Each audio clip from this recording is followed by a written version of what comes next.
Every year, hundreds of people flock to Pittsburgh for Pittsburgh's half marathon, but is the physical training the only part of getting ready for the race? The most mentally challenging parts of a marathon are miles 11 through 20. This is when your mental preparation comes in handy the most, so it's important to start training early. Preparing mentally for a marathon begins, I think, about 18 weeks, 20 weeks prior to the actual marathon.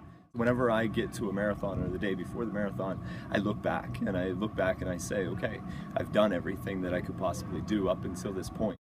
Imagine you're in first place crossing the finish line. Set small milestones that break up your path. Talk to yourself with positivity so that your mind doesn't trick your body into feeling fatigued. Our thoughts are really powerful, and how we think affects what happens to us physically.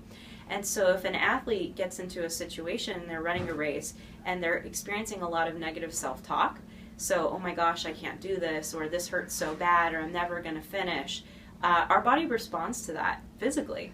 And so we might experience tiredness. The best way to improve results is simply by believing in yourself.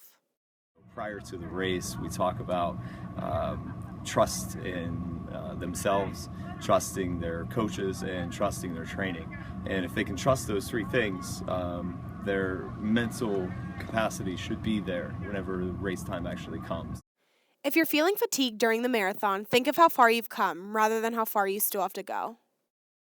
You could look at it in two different ways. You could say, oh, I only have this much left. But it's a lot more effective to say that you've come this far, and focusing on maybe on the successes and how much that you've done so far is much more motivating. It's a more positive way of looking at the challenge. When preparing for the Pittsburgh Half Marathon this year on May 9th, be sure to train not only your body but also your mind. Reporting for Pittsburgh Health Hub, I'm Kayla Sample.